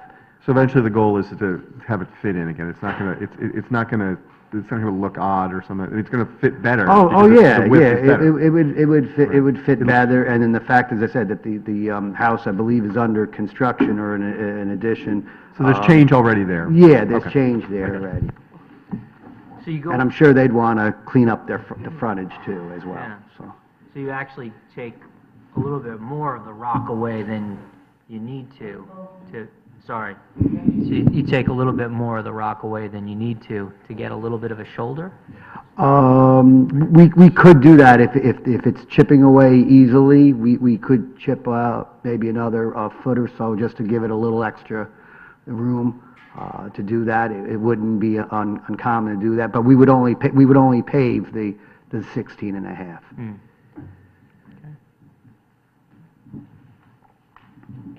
Anyone else? No? Okay, thank you. All right, thank you. Is there any member of the public that wishes to be heard on this item? Yes, please. My name's Christy Chork. I'm here with my husband. We're the homeowners of 155 Governor's Oh, Lane. great. And we also feel that it is a safety hazard there with the narrowing of the road. And the driveway, to answer your question, I believe is close to the right of the rock, which was an approved site from the town that was approved from the survey when we purchased the property. That was the only building site that was allowed. So you support this? Yes, we absolutely do. Terrific. Yeah. That's why we had the public hearing. Any other members of the public wish to be heard on this item? No? All right, excellent. You're all set? All right, I'll close the public hearing on this item. Next item on the agenda is 189 Adley Road, special permit for excavation and fill application of Euramova for remediation of previous work in an R3 zone.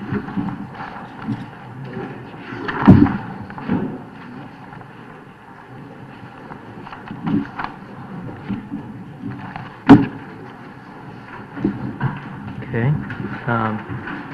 Is there anyone here to present this? I believe that would be,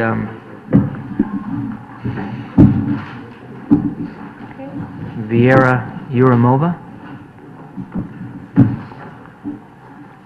Then you? I'm just gonna borrow this easel, Yeah. so I can bring in my own. Are you Mr. Uramova? No, I'm Neil Jain, land surveyor from Land Surveying Services. Okay, you're here on behalf of Viera Uramova? Yes. Okay, fantastic. Seriously. Right? Yes. Yeah. It's Member- common to remove your hat when you... No Yeah. problems. Joe did, don't worry. Yeah. Joe would wear a hat all the time if he could. Members of Commission, Mr. Chairman, my name is Neil Jain from Land Surveying Services. I'm here representing Mr. Oromawa. During construction of this project, Mr. Oromawa have done some filling in the backyard of their property. Then they had some complaints from the neighbors, and they wanted to stabilize the grounds, the earth. So we designed the erosion control site plan for them, in which case there's a lot of fill in the back, and there's original ground on both sides of the property. The way we had stabilized the earth on this side, on the south side of the property, is by putting a berm along the property line, actually on both sides, north and south of the property. By putting a berm, we also provided a ditch on both sides of the property, so all the rainwater runoff will not go on the other side of the property line, and it will flow right down the ditch. In the back, we have stabilized the earth by putting a level spreader, so all the drains will go into the level spreader, and from there it will the water will dissipate and will be a very minimum runoff to the back of the property. The silt fence has been provided on both sides of the property. In fact, my client have put some silt fence along the south side of the property, so there is no runoff to the neighbor's property. Other than that, we had provided yard drains on both sides of the property. The existing Caltech units are provided for all the rainwater runoff, and from Caltech units, the overflow will also go to the level spreader in the back. That's pretty much it. 1 second. Commissioner Alessi? Let me ask you a question. This started because 750 yards of fill was brought into the property? Approximately. Okay. So we just brought in 750 yards to level the backyard without anybody knowing, right? That's what it appears to be. Okay. Okay. Please.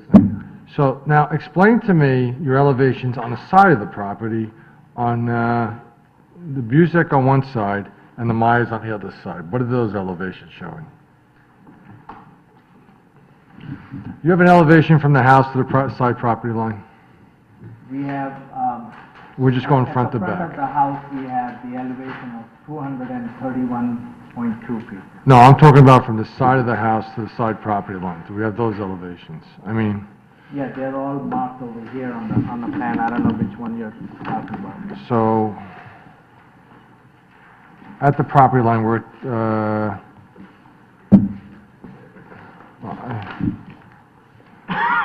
what I want is the elevation on the side of the house, Was it 230.9? 230.9, right? Right. I don't know. So in the front of the house is 231, Then on the side, we have 230.9. 231.3. I mean, they're pretty much flat in the front. Actually, it's pretty much flat in the back of the house, except for past the house by maybe 20 feet or so. Then it drops down, and the portion in the back of the house has been leveled off by the fill. Basically, what you're trying to do is you're just trying to trap the water with French drains, correct? That's correct. Okay. So we're not creating a fishbowl effect, we're just sloping it. We are sloping Straight it, back. we are minimizing the flow of the water going into neighbor's property. Basically, the only way you're gonna catch this water with these French drains is the property that's behind you, but not so much on the property on the sides. That's correct. Okay, so how are we, all of a sudden, we brought in 700 yards of fill, and we're affecting the neighbors on the side. I can understand that you're trying to catch the water before it gets to the town of Fairfield property, but that's not helping the neighbors that are on the side of the house. Yes, it is, that we are providing ditch and berm. If you look at the detail on the bottom of the plan, we are providing a berm on the neighbor's side, and then inside the berm, we have a ditch to regulate the water towards the level spreader. So you're trying to guide all the water on the sides towards the back of the house? That's correct. Yeah, but unless you're running 3 or 4 French drains from the front of the house on the side straight down the back, you're not gonna catch that water. You don't have any French drains on this side of the house whatsoever. Yeah, we don't need trench drains on the side of the property. We are providing a ditch which will work better because it's open, and on the other side of the ditch is a berm which will regulate any water to go over on the other side of the property. It will actually block any rain runoff. Where was this fill dropped? Where was it brought in? To where you start the front of the house and go back? Where was it brought in? The Well, backyard? front of the house, right up to the back of the house was pretty flat, and after the back of the house, it slopes towards the town property. So that's where my clients have put the fill in about this area, from back of the house to maybe 20 to 30 feet, about 30 feet from back, 30 feet from back of the house to the rear of the, towards the rear of the property. And what was the elevation change in the back of the property?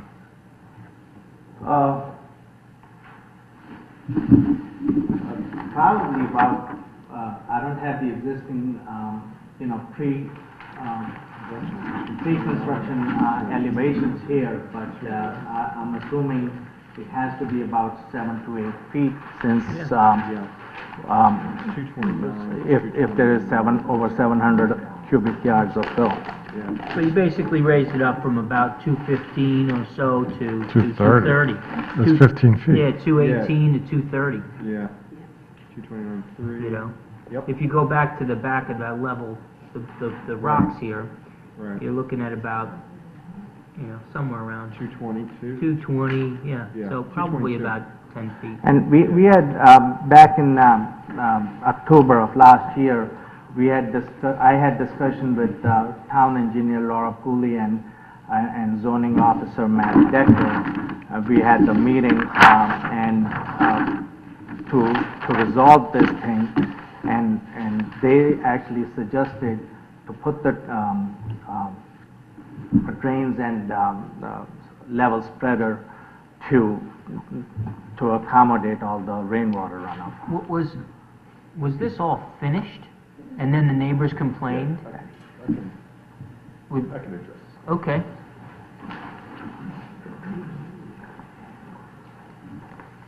Just to help with the explanation, Jim went for the record. The property owner here built a new house on this site. The permit was taken out in early 2012. My understanding of the situation is the excavation for the basement was the source of where this material came from, because this property slopes down fairly significantly down towards Lake Mohegan, which is the town open space behind it. All the yards on this side of Adley Road drop down rather precipitously towards Lake Mohegan. So they pushed some of this foundation excavation in the rear to create more of a flat spot. And from the pre-existing elevations that we have from that permit, it was about a 7 to 8 foot fill towards the back.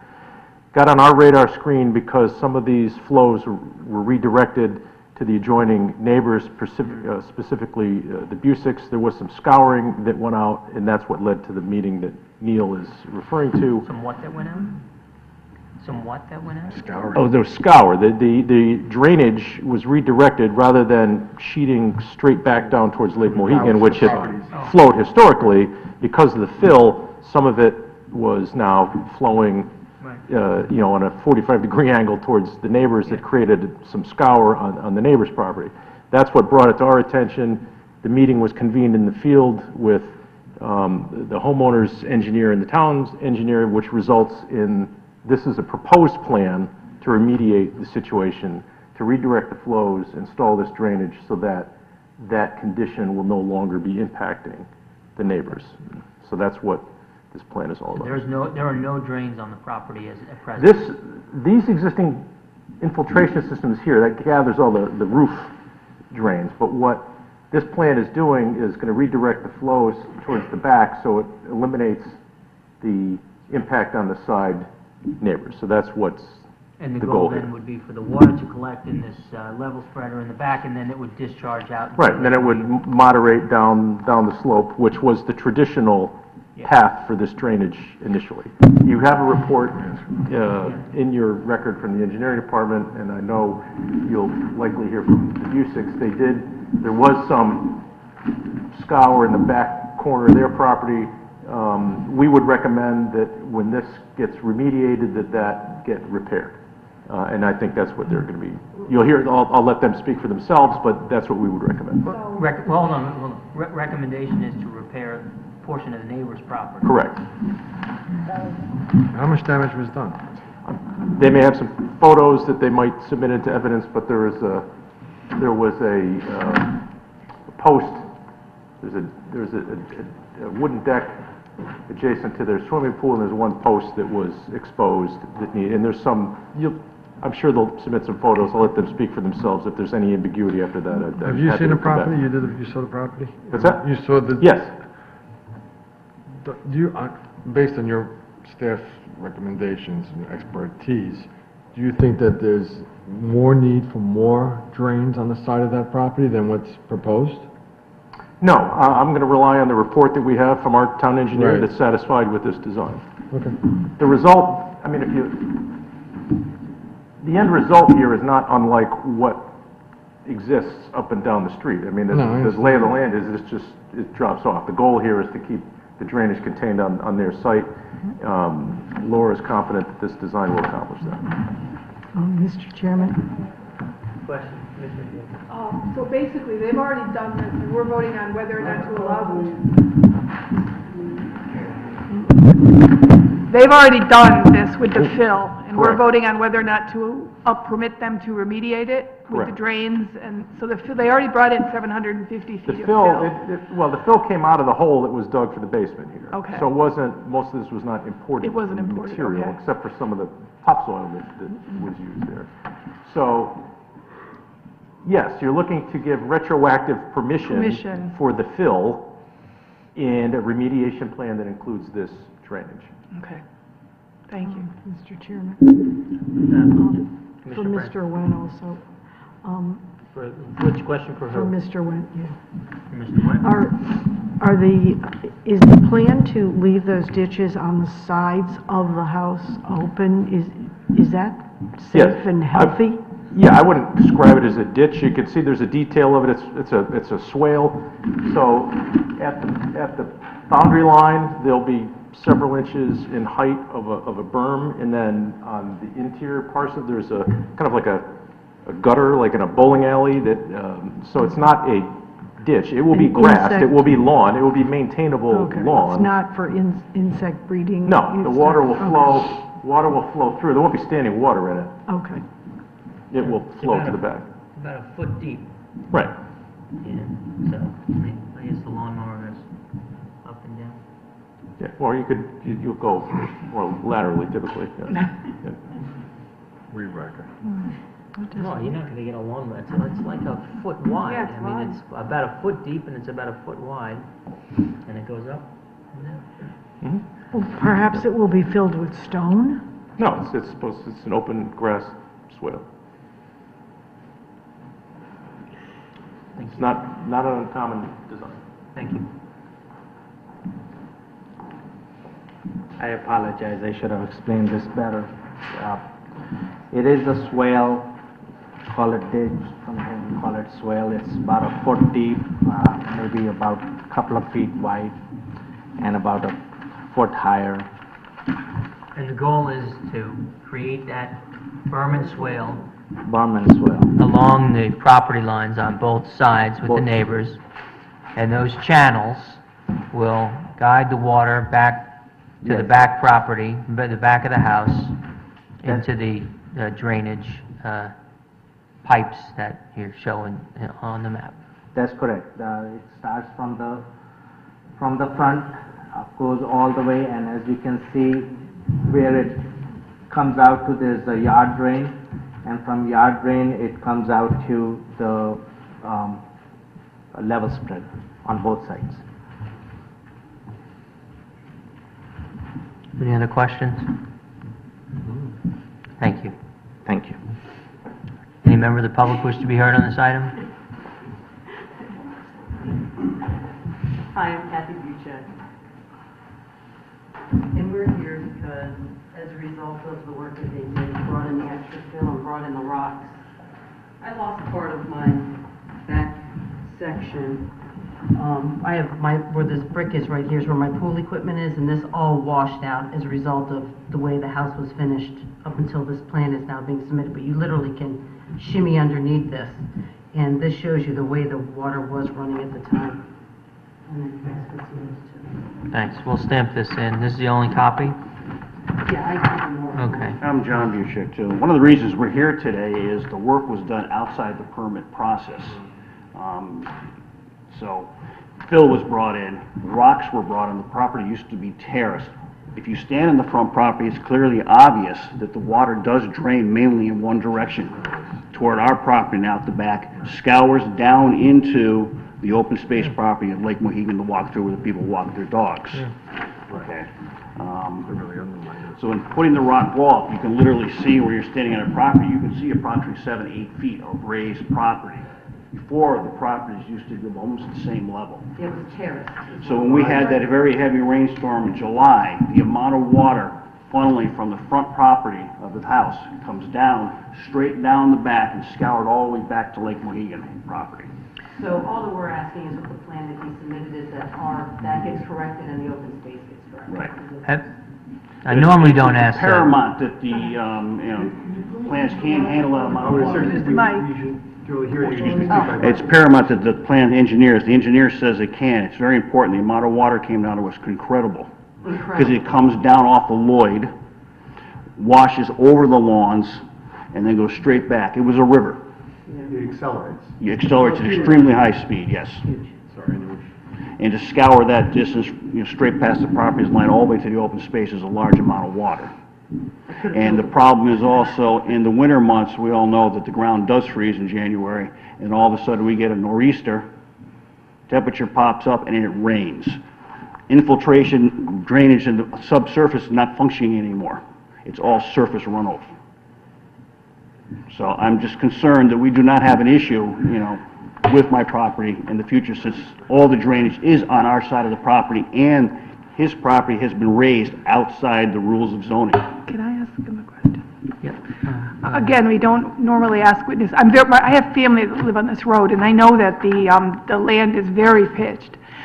So basically, your best solution would be this plan. I mean, there's no other way we can really... As long as the elevations are brought down correctly, they're too high right now, so the water can flow as a sheet evenly to the backyard. Right now, there's a rock wall that's been brought in. Large boulders have been placed to retain the dirt, the extra fill, or whatever was brought in there. There is no way for the water to flow in that It direction. concerns me that it was done outside permit. See, the water does not, the water traditionally flew around, and this used to be the residence of the Browns, And the water used to traditionally flow both sides of the house and then gently down to the back. Right now, 98% of the water flows toward our property down that narrow stretch of land on the south side of this house out into the open space property. Question to, Both Mr. Decker and Chris from engineering came out to see it. just a question for the chair. So any approval of this special permit includes, according to what I heard, the remediation plan that will make these folks whole. Is that correct? Well, that's what I heard from Yeah, Mr. Wendt. Wendt, And that's what I Well, heard. that would ultimately be up to you. So Right. would that be something we have to include as a condition of approval? Yes. Okay. Have you had any kind of professional come out and look at your property to assess the damage? We brought the insurance company out, and they said it was, to go to the town engineer. It was outside their jurisdiction, Which is why we brought Chris in. and so that's why we went to the town at that point. You have any, That's when we originally looked at the elevations and saw that what they had done was outside of the normal. Scope of work. do you have any problem? Problem never existed. I've been in that house for 35 years, never existed before until the new work was done. I read somewhere you had water in your basement? These are slab, mine's still slab house. Slab, okay. There's no water all there. right. So the damage is on the yard, on the deck there with the stairs? Yes, and into the open space area, And yes. into the open space area? Do you have a problem with any of us going, looking in the backyard? No, none whatsoever. Not at all. Okay. Any other Thank you. questions? Thank you very much. Thank you. Where's the other one? please? Over there. Member of the public in the back that has to speak. Any other member of the public wish to be heard on this item? Yep, come on up.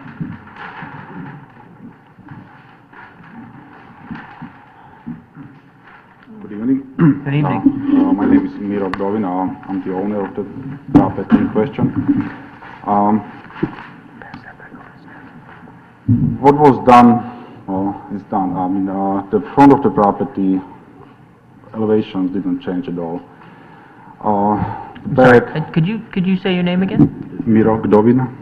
You're He's on the plan. you're Vieira? No, that's my wife. You're Miro? Miro, yes. I see. It's not really he's not a member of the public here. Right. Is there any other member of the public that wishes to be heard on this application? Aside from the Busiks, which we appreciate you having come spoke. Any other member of the public? No? Okay. So now we can go into rebuttal, Okay, sorry, didn't know. and that's okay, I understand, but I just wanted to be clear for the record where we were. So now we're in rebuttal, and you can Okay, speak. first, I'm willing to fix whatever soil got washed away from their property. As far as 98% of my rainwater going through their property, that's not true at all. Infiltrators were installed for all the rainwater that falls on the house as per requirements. The water, I mean, the front of my property elevation didn't change at all.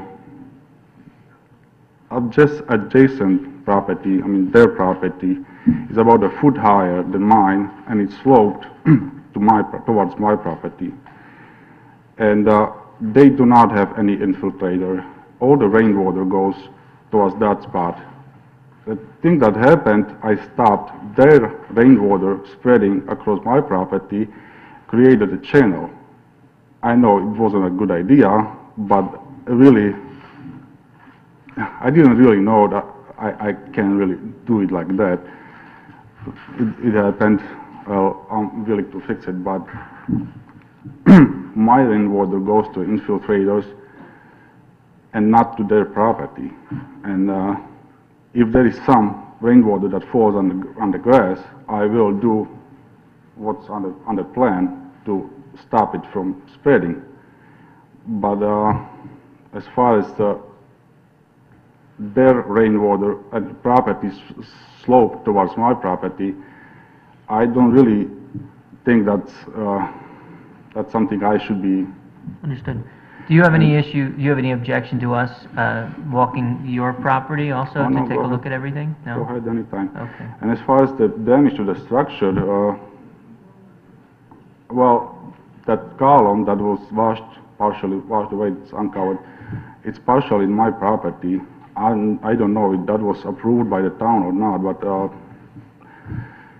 column and the drainage pipe from their house, it's in my property, and So that's where the wooden beam is for the yes. steps there? Mhm. Yeah.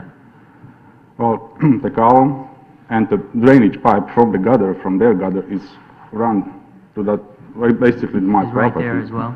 Yeah, it's there. So I would like that to be removed before I start fixing it. And, well, definitely I want to stop the water spreading. I will do what's on the plan proposed. And hopefully that will solve the problem. Thank you. Okay. Thank you very much. I just have a quick rebuttal on the drain. Yeah, Oh, we stuck the drain in, it's not connected. Yeah, okay. Thank you. All right. Commissioner, one last thing. My client has agreed to put the berm here and the swale on both sides. He's agreed to do whatever is on the proposed plan. And if he's talking about any water coming into his property, that berm will stop that too. Yeah, So no, that's, you know, I kind of imagined that. So Once you put that berm in there, what's on his property is going to stay on his Stay on his property. What's on property. theirs is going to stay on theirs. Yeah. The bigger issue that I have in my mind is his agreement to remediate, or to repair with the damage that's been done in the back. Now, he's suggesting that a pipe needs to be removed, or some aspect of that is on his property. We don't have any of those details in front of us, and I don't know how it's going to work. What I would suggest, Mr. Chairman, is we can resolve that field with the engineering department and make a more formal recommendation to you All right. prior to you acting on this application. Yeah, I think that's a wise idea. And we can incorporate the neighbors' participation in that? All right. Terrific. Any, so that's it? You're done? Yeah, if any questions, I'd be glad to. Anybody have any questions? Thank you. I'll close the hearing on this item. No other business? I'm adjourning the meeting.